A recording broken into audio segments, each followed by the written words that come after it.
Assalamualaikum, balik lagi di channel jam 12. Nerusin alur cerita dari manhwa Rise from the Rubble yang part 15. Buat kalian yang belum nonton part sebelumnya, aku saranin nonton dulu. Oke, langsung saja masuk ke ceritanya. Kita balik ke beberapa detik sebelumnya.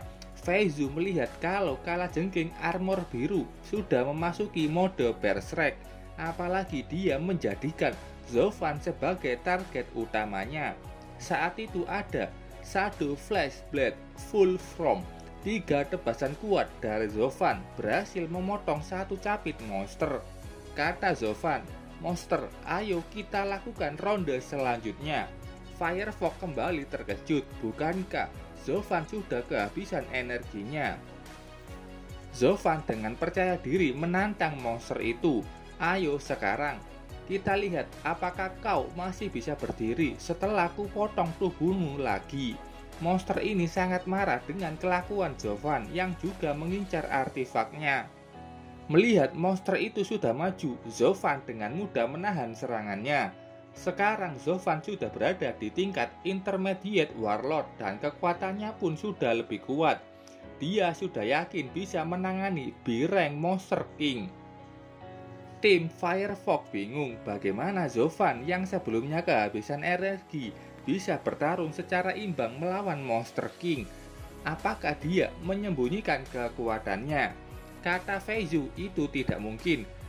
Zovan sebelumnya memang sudah kehabisan tenaganya. Dengan skill Wargodnya, Novice Warlord tidak akan bisa terus-terusan menggunakan skill tersebut.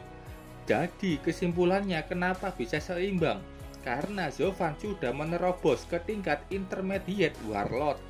Feizu yang mengincar Advanced Warlord termuda melihat adanya anak muda berusia 20 tahun baru saja menerobos ke intermediate Warlord, apalagi menguasai skill tingkat Wargod. Siapa sebenarnya ini bocah? Balik ke Zovan yang terus memberikan serangan ke monster itu. Tapi setiap terkena damage, kalajengking armor biru bisa melakukan regenerasi. Zovan sudah tahu, dia maupun monster ini sama-sama menyerap kristal. Walaupun dia menyerap lebih banyak, setelah monster ini evolusi ke rank A, dia bakalan kesulitan untuk melawannya. Saat itu sistem memberitahu kalau keadaan bahaya, entah karena terlalu banyak menyerap atau apapun. Setelah menahan serangan monster, Zovan bertanya ke Feizu berapa lama lagi dia akan berdiri di situ. Paham dengan maksud Zovan, dia menembakkan Wave Sectable Shot. Dengan skill itu dia bisa menghentikan sementara pergerakan Monster King. Dengan cepat Zovan menebas, memotong satu capitnya. Tapi monster itu masih bisa kabur. Dia menggabungkan kedua skillnya. Serangan kuat itu menghantam tempat Zovan berdiri. Ledakan kuat hanya bisa dilihat Yin Yue tanpa bisa membuatnya sangat kesal. Jika saja dia bisa menerobos ke tingkat Warlord, dia pasti bisa membantu Zovan. Widan muncul ke sampingnya. Yin Yue mengangkatnya dan bilang, "Jangan lari-lari, di sini saja bersamaku." Walaupun dia tidak bisa membantu Zovan, setidaknya dia akan memastikan Widan aman. Widan saat itu tampak sedang menyerap inti monster juga. Dia memberikan uap itu ke Yin Yue. Yin Yue bingung energi apa yang masuk melalui tangan Widan ini. Karena itu cepat sekali bergabung dengan energinya dan tubuhnya pun tidak ada penolakan akan energi aneh itu. Dengan bantuan Widan yang menyerap inti core, Yin Yue mulai menggabungkan energi itu dengan energinya. Dan akhirnya Yin Yue berhasil menerobos ke tingkat Novice Warlord. Yin Yue berhenti menerima energi itu karena tubuhnya sudah penuh dan tidak bisa menerimanya lagi. Yin Yue memuji kehebatan Widan yang tidak disangka dan berterima kasih kepadanya. Widan ini masih misterius, sebenarnya makhluk apa dia? Yin Yue berdiri karena dia sudah waktunya untuk ikut dalam pertarungan. Kita kembali lagi ke Zovan dan Firefox yang sedang kesusahan mengejar monster itu. Monster ini sangat paham dengan kekuatan kelompok itu. dan akan menyerang keempat teman Fei Zhu yang tampak lebih lemah. Mereka pun sadar akan hal itu, tapi mereka bingung apa yang harus dilakukan untuk melawannya. Saat itu ada satu cahaya terang yang membuat monster itu tidak bisa bergerak karena matanya silau.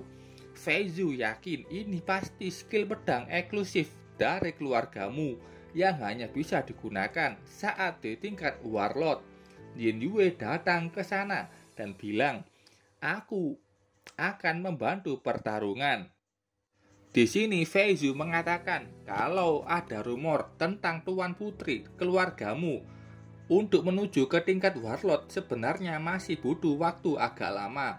Dan saat ini Yin Yue sudah pantas menjadi masa depan keluargamu dan hanya dia yang mampu bertarung di sampingnya. Mereka memutuskan untuk bekerja sama mengalahkan monster itu.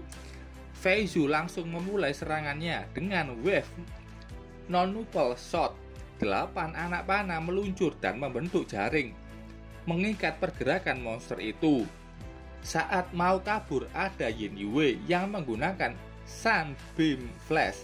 Sinar silau itu membuat monster tidak bisa melihat dan membuatnya berhenti bergerak. Zofan sudah melompat, dia agak lama karena skillnya perlu di-charge. Muncul 2 pusaran angin di kakinya dan Stack Sword Dance. Serangan kuat itu mengenai tubuh monsternya. Kalajengking armor biru murka karena dia sebentar lagi evolusi dan dia tidak ingin mati sendirian. Dia ingin meledakkan diri bersama mereka, membawa ikut ke kematian. Ledakan itu sudah terjadi. Mereka langsung berlari dari area ledakan. Tampak Fei Zhu yang tidak bisa bergerak setelah menggunakan skill yang lebih kuat. Jadi Zofan pun dengan baik hati menggendongnya bersama Yin Yue. Mereka berhasil masuk ke dalam tempat berlindung di taman hiburan yang dilapisi dengan baja. Fei Zhu berterima kasih dan dia memperkenalkan dirinya lagi. Dia Gu Fei Zhu, ketua skuad Firefox. Zofan dan Yin Yue juga memperkenalkan dirinya. Yin Yue kaget saat tahu kalau dia berasal dari keluarga Gu. Kayaknya Fei Zhu sudah pernah bertemu dengan Yin Yue waktu dia masih kecil. Fei Zhu menjelaskan tujuannya ke sini adalah untuk mencari kristal itu dan malah kena masalah seperti tadi. Akhirnya pun dia tidak bisa mendapatkan kristal itu. Zofan senang karena sudah menyerapnya sebelumnya. Dia bertanya apakah kristal itu hanya ada di kota es. Katanya tidak. Tapi sebelum itu Ali memanggilnya karena dia menemukan sesuatu. Ali menemukan ruangan yang seperti laboratorium. Zofan bertanya-tanya, apakah ini laboratorium yang dibangun ibunya? Tapi kenapa harus dibawa taman hiburan? Mereka juga menemukan satu dokumen yang berisi laporan dari kristalisasi inti monster mutasi. Ada subjek monster dan juga manusia. Yang paling mengenaskan di situ juga ada subjek anak kecil. Zofan kembali memikirkan apakah benar ini ulah ibunya. Tidak mungkin ibunya melakukan eksperimen dengan anak kecil. Yin Yue menentangkan Zofan untuk tidak overthinking dan jangan lupa kalau penelitian ibunya dicuri seseorang, ini bisa jadi orang yang sama dengan orang yang mencuri penelitian ibu Zofan. Tim Fei Zhu mengatakan pendapatnya. Dia bilang apa ini mungkin eksperimen dari pihak militer. Apalagi dulu komandan di kota ini atau bapaknya Zofan dituduh dengan hukum yang tidak diketahui. Zofan langsung menyangkal hal itu. Begitu juga dengan Fei Zhu yang yakin kalau penelitian ini bukan dari pihak militer kota es. Karena di laporan itu tertulis, eksperimen yang berlangsung terpaksa ditunda. Karena pihak militer memperkuat parameter di area taman hiburan. Dan mungkin saja kelompok ini adalah musuh dari pihak militer. Setelah mengatakan pendapatnya itu, Fei Zhu bertanya ke Zofan dan Yin Yue. Zofan benar-benar dibuat kagum dengan kehebatan Fei Zhu dalam menangani masalah dari timnya. Ali lagi-lagi menemukan sesuatu. Dia saat ini menemukan mesin yang masih berfungsi.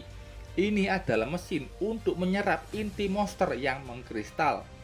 Di situ ada banyak mesin yang sangat efisien dibandingkan metode mereka. Mereka tadi sudah mengambil beberapa kristal dan kalau terus mencari pasti menemukan lainnya. Jadi petualangan mereka kali ini tidak sia-sia. Fei Zhu mulai membicarakan bagaimana pembagian hadiah. Dia dan Firefox melakukan trade ini untuk naik tingkatan dan menjadi tim terkuat. Pertarungan tadi, Zofan dan Yin Yue sudah naik tingkat.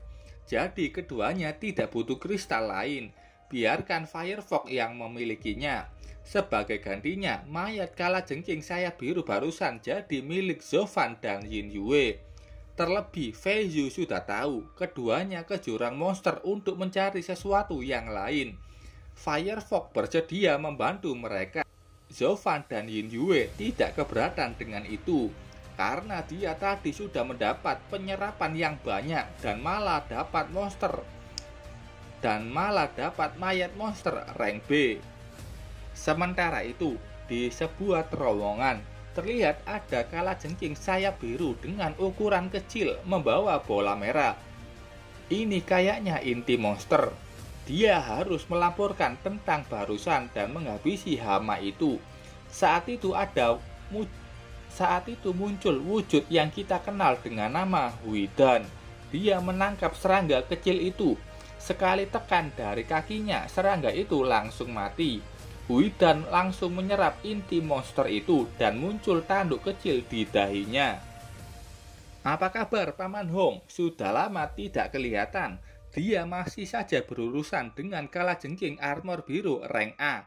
Dia sudah berusaha kabur berulang kali, tapi tetap saja ini monster terus bisa mengejarnya. Monster itu bilang kalau di sini adalah jurang monster. Apa kau yakin bisa kabur dariku? Dan apa kau masih berpikir teman-temanmu masih hidup? Setelah bilang begitu, monster ini langsung sadar kalau sinyal dari anak buah kepercayaannya mati. Jadi dia memutuskan untuk mengakhiri pengejaran ini. Paman Hong terkejut melihat monster itu yang tiba-tiba menggunakan semua kekuatannya. Dia tidak bisa menghindari serangan monster itu. Tapi saat itu tampak seseorang dengan panah menembakkan skill Waternet Cutting Edge. Dengan mudah, monster itu menghancurkan skillnya. Itu ulah Fei Zhu. Dia sudah tahu kalau monster itu rank A. Dia kecewa tidak bisa menyerap banyak kristal, padahal banyak sekali kristal di sana, dan dia masih butuh latihan lebih untuk bisa menerobos. Monster itu meremehkan Fei Zhu yang bukan Advanced Warlord dan mengabaikannya. Dia memilih untuk menyerang Paman Hong. Saat itu muncul Zofan dan Yin Yue. Zofan menenangkannya. Dia kesini karena percaya diri bisa mengalahkan monster ini. Kalajengking Areng senang karena Zofan sudah berada di sini dan bisa menghabisinya bersama. Yin Yue langsung menggunakan Sunbeam Flash. Paman Hong kaget dengan Yin Yue yang sudah ke tingkat Warlord dan bisa menggunakan skill eksklusif keluargamu. Zofan bilang Yin Yue sudah di tingkat Novice Warlord. Jadi ayo pergi sebelum efek Sunbeam Flash habis. Marah setelah dibodohi manusia, dia langsung mengejar Zofan. Sebelum itu, Fei Zhu bilang kalau dialah yang membunuh anak buahnya. Terprovokasi dengan perkataan itu, dia mulai mengejar Fei Zhu. Tapi Zofan terus saja bilang ke monster itu, kalau tidak mengejarnya saat ini, dia akan segera pergi. Yakin tidak mau mengejar. Dengan bodohnya, monster itu berbalik arah dan mengejar Zofan lagi. Kembali lagi, Yin Yue menggunakan Sunbeam Flash. Yin Yue membuat mata monster itu silau. Kalajengking rank A benar-benar marah. Dia terus menyumpahi Zofan untuk mati. Monster itu menyemburkan kabut racunnya untuk menghindari serangan cahaya dari Yin Yue. Zofan tahu itu akan terjadi. Dia percaya diri bisa mengalahkan monster itu. Karena dia sudah punya rencana. Zofan juga memberikan potion ke Paman Hong, karena Paman Hong akan punya peran penting untuk membantu rencana mereka berhasil. Paman Hong dalam hati bilang kalau ini monster sangat sulit dilawan, apalagi dia berada di jurang monster, di mana habitat milik kalajengking armor sayap biru. Paman Hong tidak akan menghentikan kalau Zofan mau mati, tapi jangan bawa-bawa Nona Yin Yue. Zofan bilang percaya padaku, mereka bisa mengalahkannya kalau Paman Hong sudah pulih.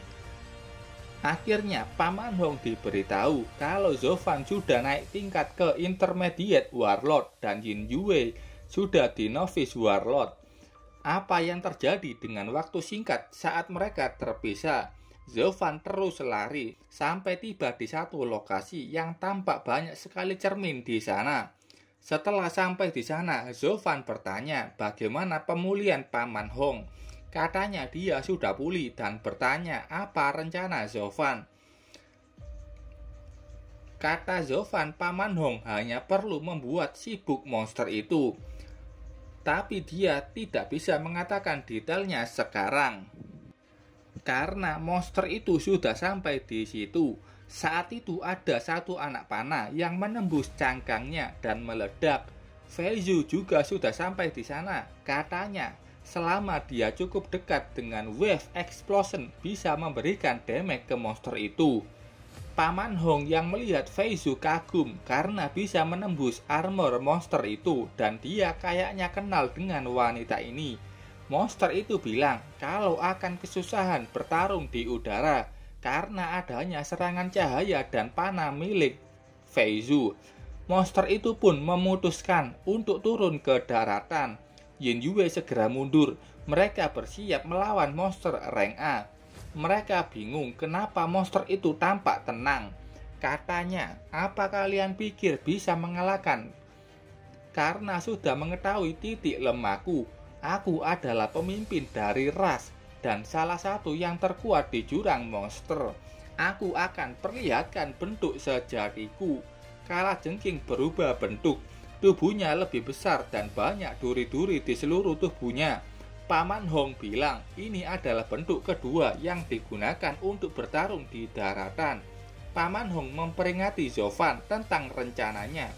Awas saja kalau Nona Yin Yue dalam bahaya. Kalajengking armor biru mulai menyerang. Dia memutuskan untuk menyerang Feizu. Saat sudah dekat dengan Feizu, sosoknya menghilang. Ternyata Feizu sudah berada di belakangnya. Dia langsung menembakkan Water Net Bind. Pergerakan monster itu terhenti. Zofan langsung maju menyerangnya. Dia menggunakan satu Flashblade Final Form.